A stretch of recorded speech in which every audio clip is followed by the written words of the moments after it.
After 72 years, the Palmerston North railway station has been abandoned for a new one outside the town centre. And as far as the locals are concerned, it's a good thing. What was once up to date has now become an eyesore. With the main trunk line running straight down a busy street, the trains have caused air pollution and traffic congestion, and the 14 street crossings have made the city highly accident-prone. With the shifting of the station, the city loses some of its individuality. In the 1954 Royal Tour, the people of Palmerston North were able to get closer to the Royal Coach than those elsewhere. But soon the steel zipper which splits the city will be only a memory. By 1965, station and yards will have given way to town schemes. Situated on the recent Milson deviation skirting the city, the new station sets a standard for new railway buildings.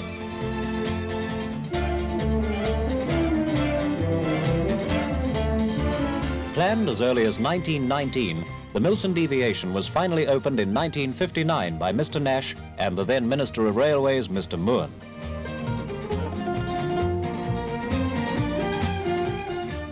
Today, the second step is marked by the opening of the new station.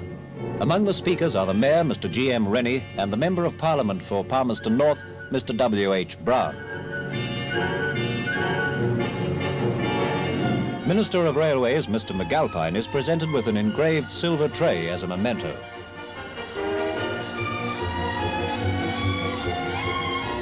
"2,000 people attend to hear Mr. McAlpine officially declare the station open.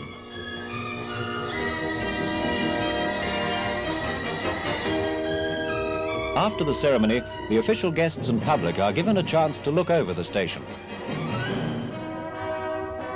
Equipment is the most recent. In the railway control room, one man can plot the movements of trains for long distances on each side of Palmerston. The station's automatic telephone exchange provides direct and instant communication with any other station in New Zealand.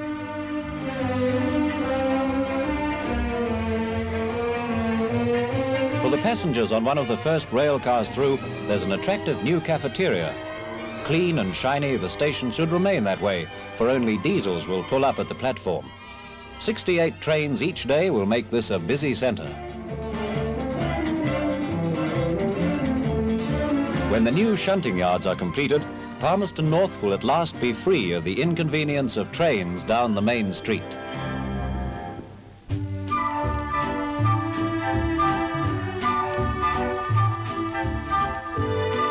President of the New Zealand Textile Association, Mr. L.H. Govan, welcomes 31 Australian garment buyers to New Zealand.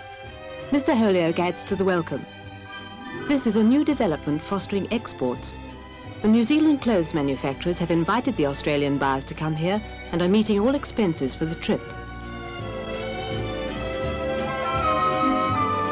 Ellen Prenter displays a two-piece suit in black with white broderie anglaise.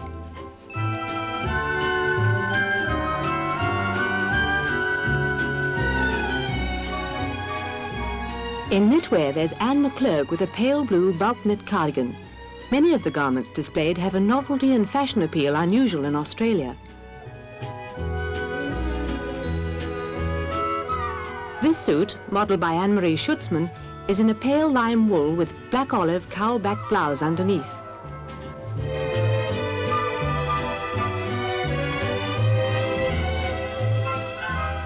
Dale Hackett models a 7/8 semi-fitted coat and matching skirt with detachable fur cravat. It's in cranberry ribbed wool in the tunic line.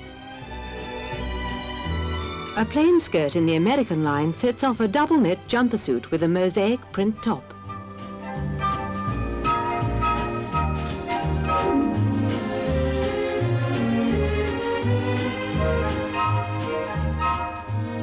A scarlet cashmere blouse is the new feature of the black and white tweed skirt and jacket worn by Diana Broadhead.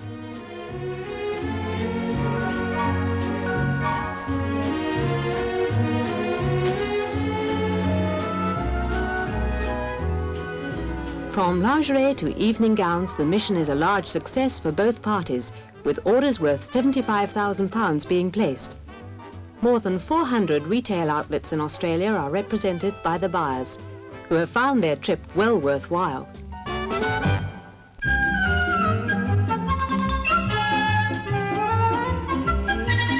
For most people, a caravan means holidays.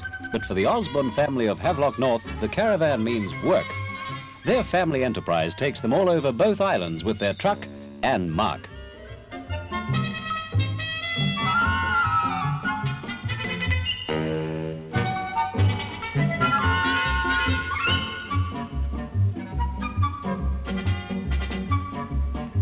The job this time, paint the markings on the runway at Rotorua's new airport.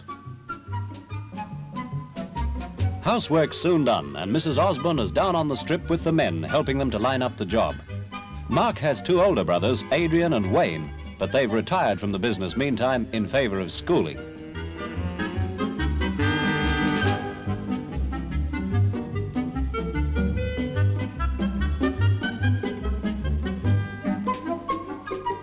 Once things are straightened out, the truck carrying the tank of paint has to be positioned. Tony Osborne invented this device himself. The trolley not only carries a spray gun connected to the tank on the truck, but a remote control device for the truck itself. Look, Mum, no hands.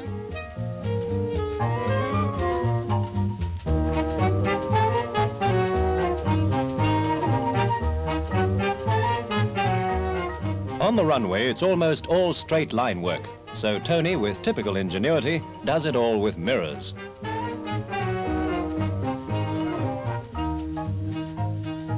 Wellington, and the work is rather more fiddly, touching up. Here the remote control comes into its own, to the amazement of some traffic officers.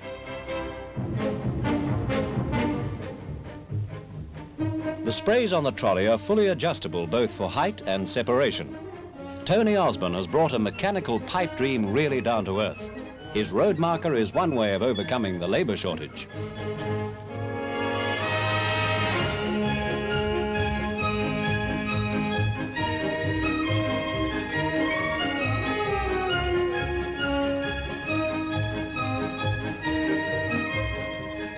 The Osborne family certainly have one of New Zealand's more unusual occupations. They work on main highways throughout the country, as well as for local bodies. There's not much in the way of road marking that this family won't take on.